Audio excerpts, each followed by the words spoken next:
Now, Sports Talk with Brodes. Here's Hunter Brody.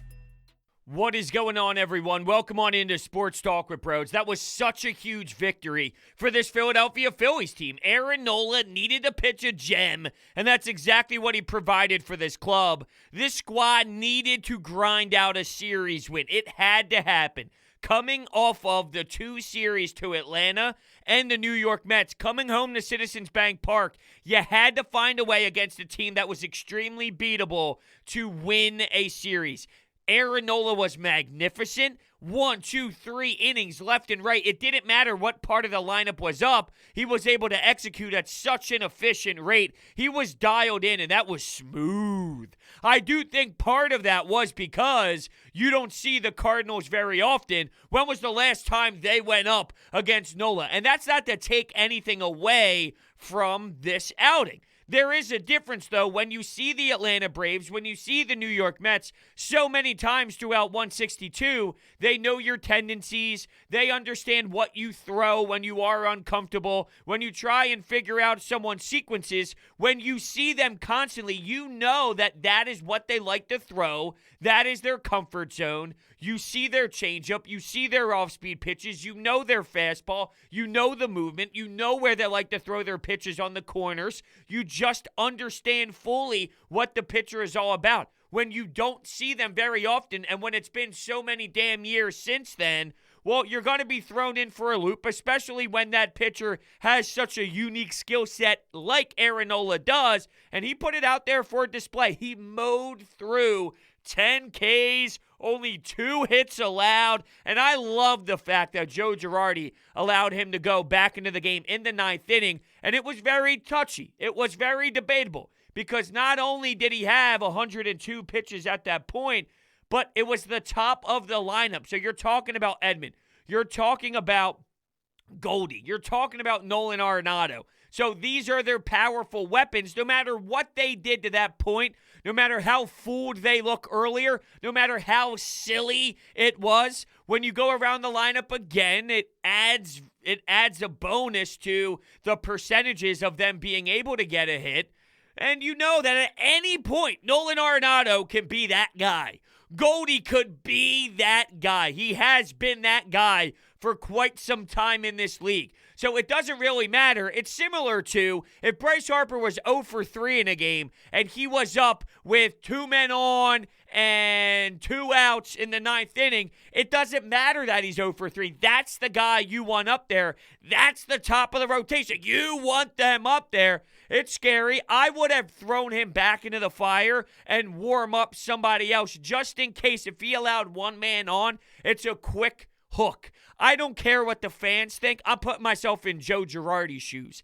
I don't care what the fans think. I don't care about the complete game. I care about getting the win. So I would have had a very quick hook if he would have allowed anybody on base. Nola, you did great. I gave you your chance. You didn't succeed there. I don't care. We care about getting the win. It's a 2-0 game. Let's put in our closure, and let's figure out how we are going to maneuver out of this spot where we have 1 person on base in the 9th inning with the tying run up at the dish. That's the way I would have done it, but I would have given him that chance. I would have gave it to him, and that's what Girardi did. 8 innings, 0 walked batters, 10 Ks and 2 hits at 102. That's what it was entering the 9th.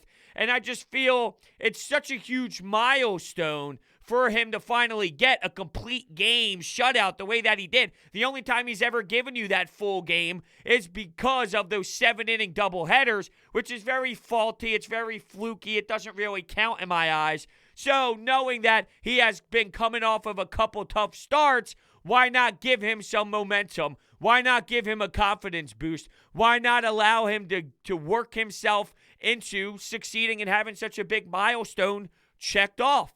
And he definitely finished the job off. No one could touch his stuff. And I love the fact that not only was he so dominant just from striking everybody out and getting someone like Carpenter 3 times swinging, even though he has been in such a bad rut this year. When you watch Carpenter, his numbers are essentially Roman Quinn. That's how much he has been a disaster. And in the field, specifically this series too, he has made some mistakes. Rhys Hoskins gets on board in the third inning because of an error. We saw in game 1 of this series, DeYoung make an error at shortstop, followed by Carpenter making a mistake at second base. So he has been brutal all around the map. That doesn't take away from Aaron Nola dicing him up, but he has been very brutal. He's hitting 0.69, just to be clear on how bad it was. He got DeYoung swinging 2 times. He's batting 163. He got a lot of players, though, whether it was striking them out or the soft contact, popping them up, easy pop-ups, easy flyouts. That was one of the best versions of Aaron Nola that I have seen in quite some time. And I've stated this after Aaron Nola's first performance. I stated this after Aaron Nola's second performance. As much as I used to love the conversation, I'm over the conversation. I think I have matured past it. You're just running around in circles and you're not going anywhere. Is Aaron Nola an ace? Is Aaron Nola not an ace? And I see Todd Zalecki write an article. I see all these quotes thrown around from JT Real Muto about this. Dude, let's not act as if this guy has given you this for 5 straight games. He was bad the last 2 starts, and then he gives you an outing like this. It's not every time he gives you a pure, insane effort as strong as this one, you throw out, see, he's an ace, and then you don't look at the other performances that were not good, where he was struggling big time, where he had some nice key moments to get out of jams that he put himself in, and I acknowledge that I give him credit for that. Other pitchers might allow hits to occur, allow some runs to be scored, where he was going through the Mets and not being perfect, but when he had to come up with the big strikeout with an off-speed pitch on the corner to strike out Conforto, he did that. I just don't like that. We're acting as if, I'm not saying we, I'm saying this reaction to the aces and everybody who says after this performance, see, he is an ace. Well, did you not watch the other games? He was not good in the other games. He wasn't ace in the other games. So why does that not matter after he gives you a gem like this? The guy is unreal. He's got such a unique skill set. I just feel I have matured past that point. There is a tier above Aaron Nola, but that doesn't mean Aaron Nola can't destroy an opponent the way that he did in this effort, and I appreciated this effort, and my jaw was dropping. I even tweeted this out during the game. I am flat out speechless watching this kid pitch. The only time I was making a noise, it wasn't to praise the greatness. It was when I watched another person strike out. Hey! That's it. That was the only reaction I had throughout the process of seeing him dice through that lineup with ease. Amazing. That was so much fun to watch. So was Bryce Harper. This wasn't only an Aaron Nola dominant performance. Bryce Harper, after we were all concerned about the back, goes 3 for 3 and a walk. So my man was on base 4 times. And he starts out the game in the first inning with a second deck bomb that was flat out obliterated. And he's trotting around the bases. And I brought this up. He's a professional. He knows. He's not dumb. He is so smart and he's so determined with the craft. You knew that he would apply different logic to how he has been playing. And what do you know? As soon as the game is over, you hear about, well, I'm not 22 anymore. I'm 28. I somewhat have to dial back and look at my game and maybe tweak some things and become a different player and maybe look at those rest days a little bit differently. And if you're telling me I sit a day and I feel 70% better, 80% better the following game, and I'm giving you 4 times on the bases, I'm giving you 3 hits, well then let's look at this with some brain cells here. Let's look at this with my IQ. I'll take that any day of the week if the alternative is just playing to play because I don't want to miss a game without realizing that my back might need a little bit of rest and I might need to give myself a tad bit more of a break now that I'm 28 and I'm not 22 years old anymore. You're going to see some things change here and there, minorly, I'm sure, with Bryce Harper to this point. I still have more of a long-term question about what this means for his back just because of how lethal that twerk is with that swing, and I don't think that's going to change. That is the beauty of Bryce Harper. That's who he is. That's why he is so unbelievable at the plate, because with that power, he can crush your pitch and put it into the second deck. That's why he's so amazing. So I don't feel he's going to be working on the twerk. It's more of the working on the how much he's being played in a season, which might be all right. It might be beneficial for right now. I'm still going to have those questions surrounding what does this mean for a 13-year contract as we're only a couple years into it. But I guess we'll worry about that more as time continues and as more seasons pass and we see how it does affect him in future games, in 2026, in 2025. And when that happens, then we'll start that dialogue up again, and I guess we'll kind of look at it from a different perspective. Bryce Harper was insane. To get that 1-0 lead was big. I also felt throughout, though, because I watched in Game 2 of this series, the Phillies get on the board early, but they could have done more damage. They could have went up 2. They could have went up 3. Hell, they could have went up 4. But instead, they didn't get enough run support early, and that allowed the Cardinals, well, Matt Moore sucking at pitching also helped that happen. So who knows? If they scored 3 runs, would Matt Moore still give up a bunch? Probably. So I don't know if that would have changed at all. And I felt bad for Matt Moore. I really did.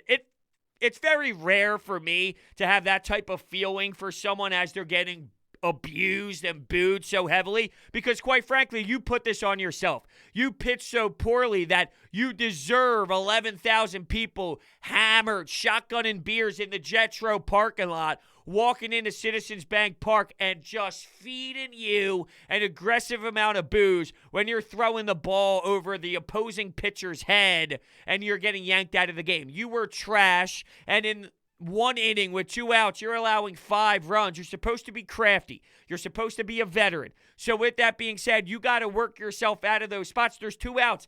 Get that greasy 1 out and let's roll. Get to the dugout and resettle. Reboot yourself. He couldn't do that. And then when Joe Girardi comes out to actually pull him, the obnoxious cheers of celebrating that you won't have to witness those pitches again. I just felt bad for the guy. Here he is. It doesn't have any sort of connection whatsoever to this fan base.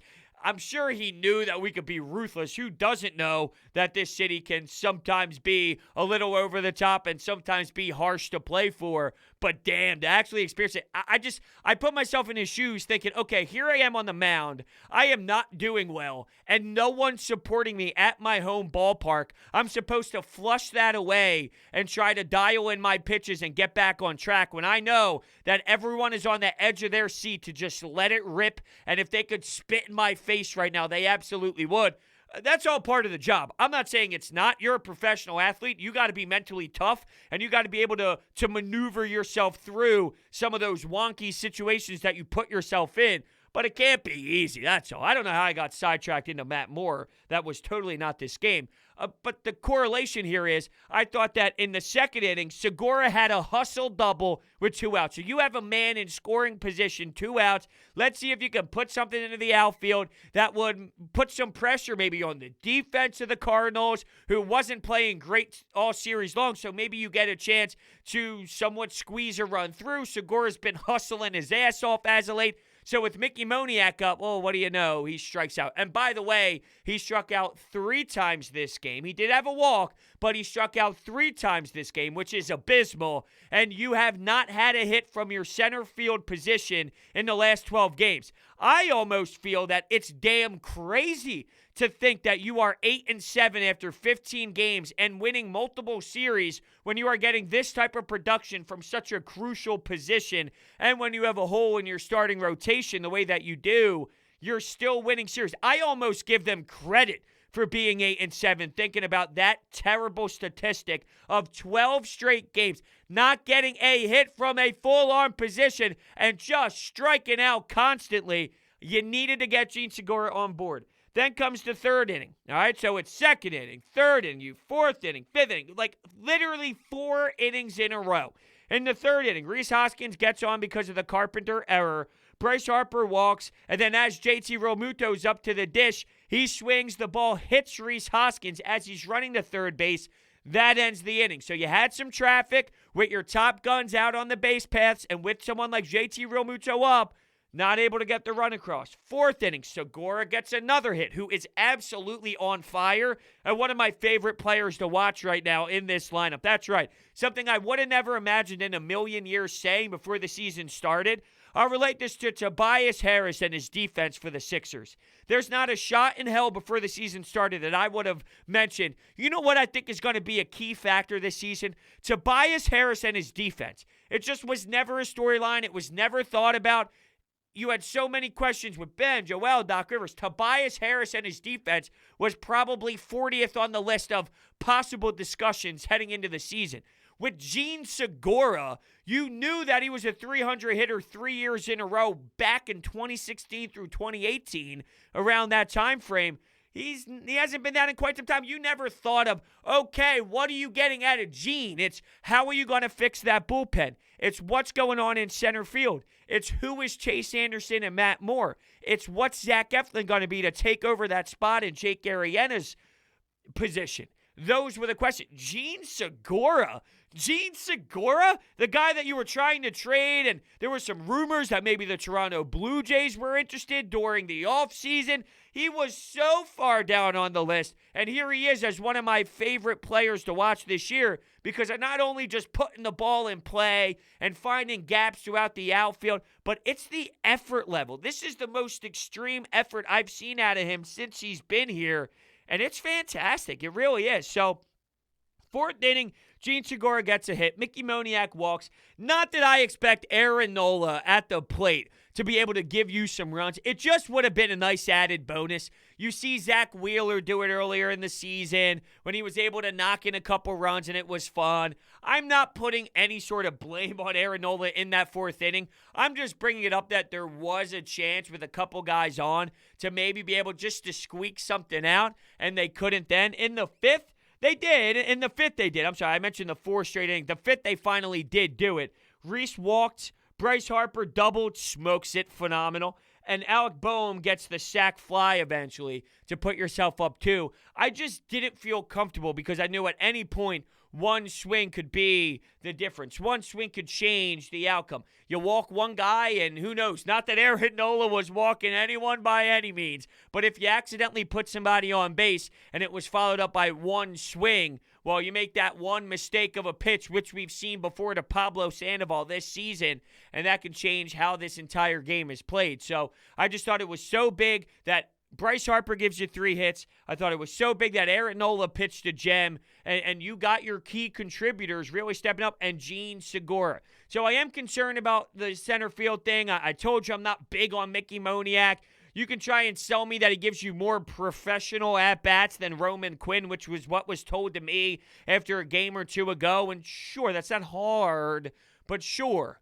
It's still not a fix. It's still a problem. It's still a major issue, and I think it's actually defeating me more than it should. But there is a bit of me that just seems crushed. A little more on Aaron Nola, though, to this point. He added the cutter, and he lost a little bit with this fastball. It seems like it is a little bit of some sail action is going on.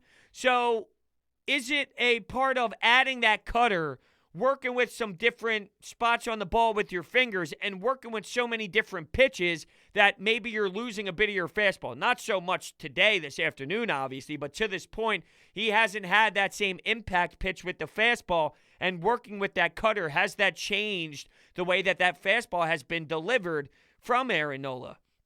He has had an issue with putting away guys. A lot more fouls involved, or fouling off pitches, I should say, when there's 2 strikes, instead of being able to put away pitch. You don't have that put away pitch. You can't put away the batter with that pitch. You're allowing the team to work the count and get your pitch count higher. And then you look at it and you go, damn, you're at 95 pitches through 6 innings. That's going to be a problem. We're going to have to yank you. We can't continue to trot you out there and give you over 100-something pitches. He was having issues putting away guys with 2 strikes. And at the rate, I was listening to Corey Seidman talk about it, was somewhere along the lines of 1 every 5 pitches, and it doesn't seem like too much, but it adds up. It adds up. It adds up. Here you go. All these extra pitches throughout a whole entire start. And before you know it, you're 10, 15 pitches over where you should be, which could be the whole difference in a whole nother inning, which, once again, can change the outcome of the game. So just a few different issues that you've seen with Aaron Nola to this point, and something that seemed to be fixed in this specific outing against the Cardinals. But you can't downplay the factor of how much you see the Cardinals compared to seeing the Braves and seeing the Mets, because I do think that was monstrous to this combo. With Andrew McCutchen failing right now, there are times when I look at 7, 8, 9 in the back end of the lineup, and it's just so brutal. Now, when Gene Segura is batting 7th and giving you 2 hits, not so much. But on days where, let's say, JT Realmuto's out, Andrew Knapp is in the lineup, Gene Segura moves up, or if Bryce Harper's not there, and Gene Segura moves into the second hole, and Reese moves around. There are times where 7, 8, 9 is pretty gross to look at.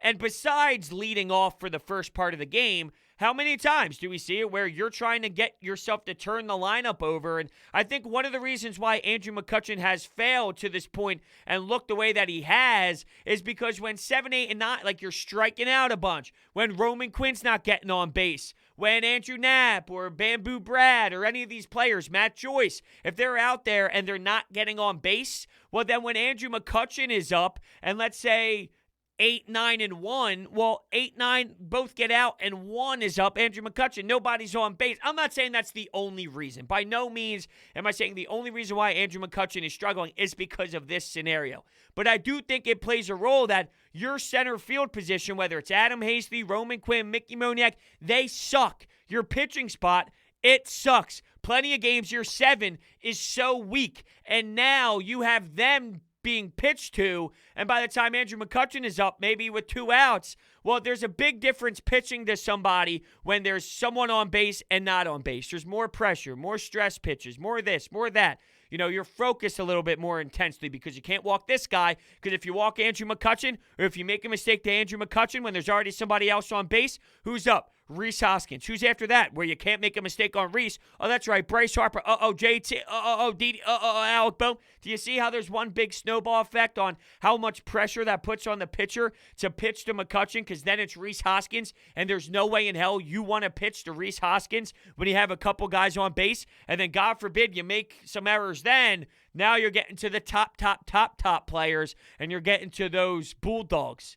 You ain't going to want to do that. That's for damn sure. What you do want to do, though, is go to DeSimone Jewelers in Haddonfield, New Jersey. They're a family-owned business with over 40 years of experience. They moved from Jewelers Row to their location now, as I mentioned, Haddonfield. And I went there for my fiance's engagement ring, and you should have seen the look on her face. She was stunned with joy. And I've sent so many friends to DeSimone Jewelers, and their reactions are the same. Dude, the size of bling for the price that I paid, for the facial expression of all of her family members, her aunts, her mom, you should see it. And I went back for Christmas. I went back for birthdays. I go back for every single damn holiday at this point. They don't use sale tactics. They show you their options, and they educate you, and they treat their customers like family. They customize and manufacture every ring they make from start to finish on location.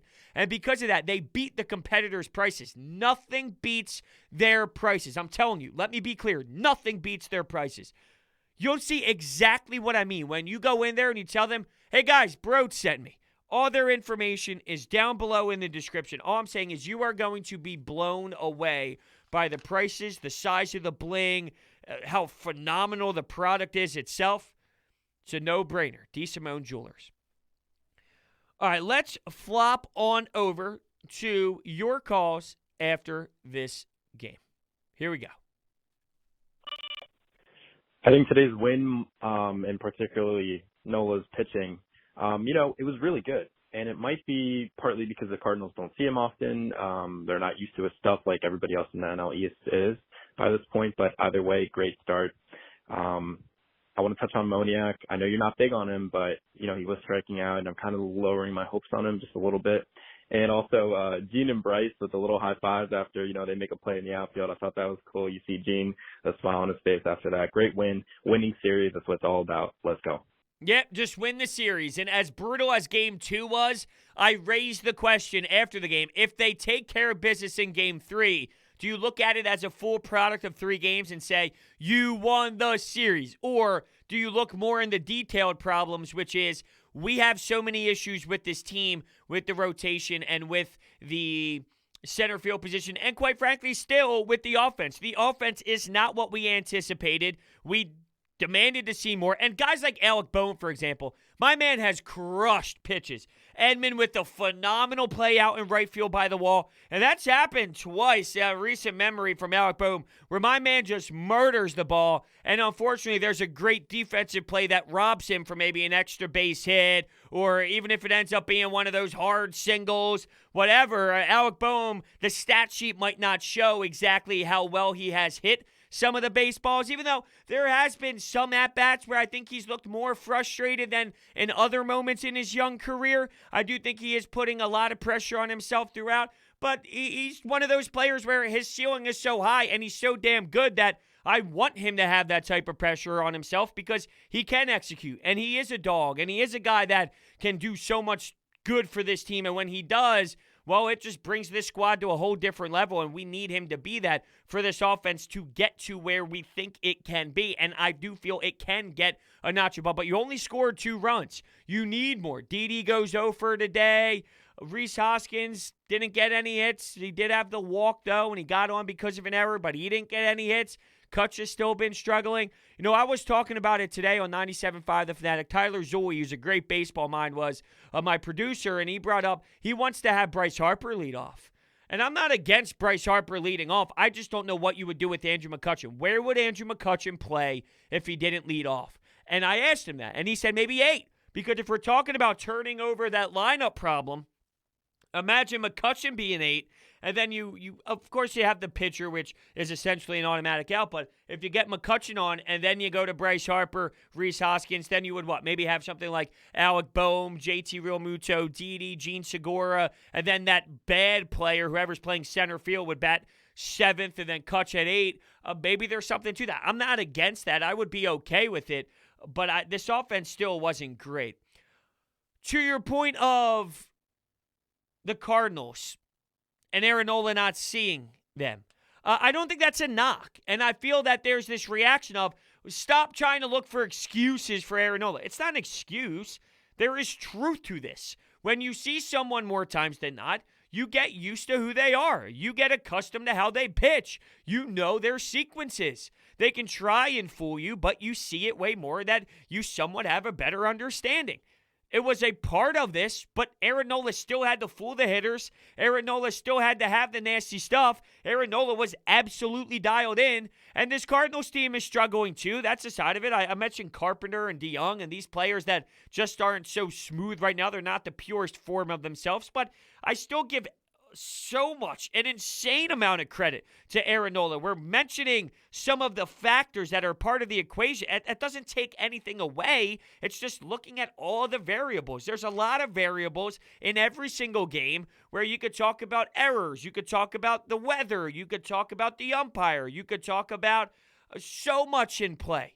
You could talk about the other team's defense and how that robbed you with a couple plays. There's so many variables in every game, in every win, and every loss. One of the variables in this game is you don't face the Cardinals a lot, and it showed because of the way Aaron Nola was cruising through.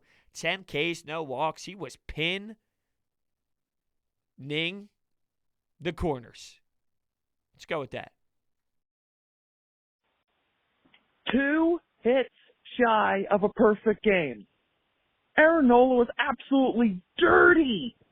Dirty, I tell you.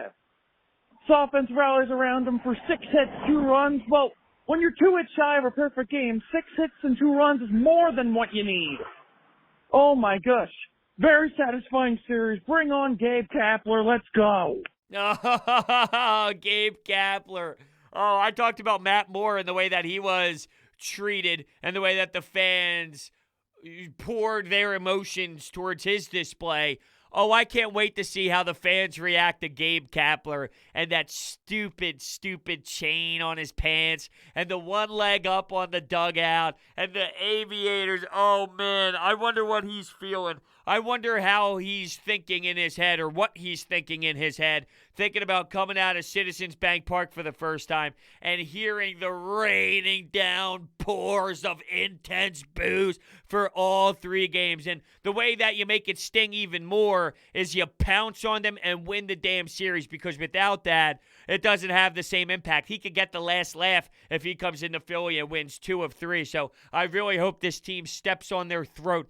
They're okay right now. They're in the same type of category as the Phillies are. The last I checked, this was before the Padres-Dodgers series, or final game, I should say, which, by the way, I need that series every day. If I could have Dodgers-Padres every single day of my life, every day, not one day off, I would love it. So they're still in second due to win percentage right now at 9-6. So they are having a nice start to the season. Let's see what they can do against Gabe Kapler. I can't wait to see that. In terms of the 2 hits shy of a perfect game, maybe it's just me. Maybe this is just the way I think, but I can't have that type of statement after this game. 2 hits shy of a perfect game. Well, 2 hits is a huge jump. 2 hits is 2 hits. Now, if it's a complete game or it's a no-hitter, like, hear me out. If you have a no-hitter and there's 1 walk involved to screw up the perfect game, you don't say you were 1 walk shy of a perfect game. You look at it as a no-hitter. Why? Because it's not a perfect game. I don't look at this as, well, you were only 2 hits shy of a perfect game. No, that devalues the perfect game. That's why the perfect game is so extreme. That's why the perfect game is so obnoxious. And that's why it's so hard to get, and not many pitchers do it, because it's ridiculous. So 2 hits, that's not close. Allowing 2 hits is not close. Allowing 1 hit, sure, maybe I'm more open to the conversation, but it's either it or it's not it. It's not almost. I don't go almost, because then that devalues what it is. There's a reason why you don't see perfect games. There's a reason why when you see the no-hitters in the short amount of span that you've seen them this year, you go, hold on a second, what? Musgrove, and you're getting all, like, what's going on? You get Musgrove going on, there's another one going on. Like, it's crazy to see them so close together, and it's crazy to see them like that. It's so rare, especially a perfect game. 2 hits shy of a perfect game. To me, that's unfair to pitchers who have thrown perfect games. And I'm curious if I'm the only one that feels that way, or if you guys down below in the comment section, I would love to hear your thoughts on if you agree or disagree with that point. But I am not with the caller on that one. I'm just not. Aaron Nola, just special. First career complete 9-inning game, a shutout. Man, that's what quiet today. It left a lot of runners in scoring position, but Aaron Nola is the man of the hour right now, and he deserves it. What a bounce-back performance for him. Yeah, he needed that. He definitely needed that to get back on track, to gain a little bit of confidence. So maybe the next start, he just continues to build off of the swag where, he's going back out there with that same mentality, and he just realized, or it's not as if he just realized I can do this, but he just saw himself go through such a strong effort where, you know how momentum works. You gain some confidence. You see yourself do so well, and then you feel great, look good, feel good, play good, and it all is one domino effect. After the 5th inning, by the way, he had 17 swing and misses. So they just had no business up at the dish. They were getting silly. I mean, they just flat out looked silly with their knees buckling, and you could see their arms sometimes twitch where they wanted to load up and swing, and they get fooled in their decision-making. They were guessing the wrong pitches. They thought it would be off-speed. It wasn't. And they thought it would be a fastball, and it wasn't, and it was an off-speed pitch. And they could not